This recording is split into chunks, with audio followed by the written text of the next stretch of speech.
Tervetuloa taas mukaan. Tänään meillä on aiheena Voimaa Savon palveluarkkitehtuuri. Katsotaan vähän tarkemmin, miten palveluja yritetään tuoda helpommin saataville siellä Pohjois-Savossa. Tämä perustuu siis kuvaukseen tästä rakenteesta tilanne kesäkuussa 2025. Joo, tervehdys. Kyllä, tämä on mielenkiintoinen malli. Tavoitteena näyttää olevan, niin kuin sanoit, yhtenäisempi systeemi, joka vastaa monenlaisiin tarpeisiin. Ja tärkeä pointti on se kuilun kurominen umpeen fyysisen ja digiasioinnin välillä. Just, että palvelisi kaikkia, nuorista aina ikäihmisiin asti. Nimenomaan. Lähtökohta on selvästi palveluiden saavutettavuus ja yhdenvertaisuus erityisesti tuolla Kuopion alueella, mutta se miten tämä tehdään, se on se juttu. Joo, pureudutaan siihen. Lähteessä puhutaan kahdesta tavasta, lähiaula ja digiaula. Aloitetaan vaikka siitä lähiaulasta. Sehän kuulostaa ihan fyysiseltä paikalta. Kyllä, just niin. Se on siis paikka, jonne sä voit ihan kävellä sisään, saada sieltä henkilökohtaista apua tai osallistua johonkin tapahtumiin. Siellä on koulutettuja työntekijöitä ja myös vapaaehtoisia vetämässä niitä. Eli vähän niin kuin paikallinen olohuone ja palvelupiste samassa paketissa. Vähän sinne päin, joo. Semmoinen yhteisöllinen kohtaamispaikka ja samalla palveluohjauksen piste. Ja mielenkiintoista on se, että sieltä lähiaulasta voidaan sitten tarvittaessa ottaa videoyhteys etänä olevaan asiantuntijaan. Ahaa, eli se fyysinen tila on myös portti digitaaliseen apuun. Juuri näin. Se integroi niitä kahta maailmaa jo siinä vaiheessa. Vaikka asiantuntija ei olisi just siinä huoneessa, niin apua voi silti saada. Selvä.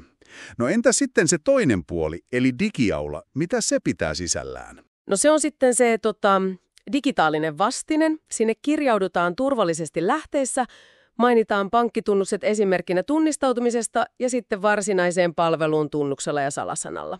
Okei. Ja mitä sieltä sitten löytyy? Sieltä sä voit sitten valita sen oman polun. Että otatko yhteyttä, varatko ajan, osallistutko vaikka videotapaamiseen tai johonkin verkkokoulutukseen. Tärkeää on huomata, että se kokoaa yhteen monia eri palveluntarjoajia. Ajaa, eli ei pelkästään yhden organisaation palveluita. Ei, vaan siellä on mukana järjestöjä, ammattiharjoittajia, yrityksiä. Laajempi kattaus siis. Lähteessä mainittiin myös, aika kiinnostava juttu tässä digiaulassa, digilähettiläs. Se on ilmeisesti joku tekoäly. Joo, juuri se. Tekoälypohjainen opas. Siinä kuvassakin se chatbot kysyy, että miten voi auttaa löytämään oikean digipalvelun Pohjois-Savosta. Eli sen tarkoitus on siis helpottaa sitä digiasiointia, ettei eksy sinne palveluviidakkoon. Juuri niin. Se on aika keskeinen osa sitä digitaalista saavutettavuutta. Se toimii sekä sulle niin kuin itsepalveluna että myös tukena niille asiantuntijoille. Se ei siis korvaa ihmistä. Okei, eli se auttaa löytämään oikean luukulle tavallaan. Tavallaan joo. Ja se alleviivaa sitä koko arkkitehtuurin ideaa saumattomuudesta. Sä voit valita sen kanavan, mikä sulle sopii, tai vaikka siirtyä kanavasta toiseen. Ja molemmissa, lähiaulassa ja digiaulassa, on taustalla ne koulutetut ihmiset, niin työntekijät kuin vapaaehtoisetkin. Se luo sitä yhdenmukaisuutta. Eli kokonaiskuva on siis aika joustava. Hybridimalli, joka tähtää siihen, että palvelut on tasavertaisesti saatavilla Pohjois-Savossa. Ihan sama, haluatko asioida kasvokkain vai digisti? Täsmälleen. Siinä yhdistyy perinteinen lähiyhteisön tuki ja modernit digityökalut.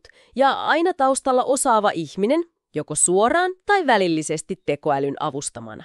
Kuulostaa hyvältä idealta. Kyllä. Ja tämä herättääkin jatkokysymyksen, jonka voi jättää sulle pohdittavaksi.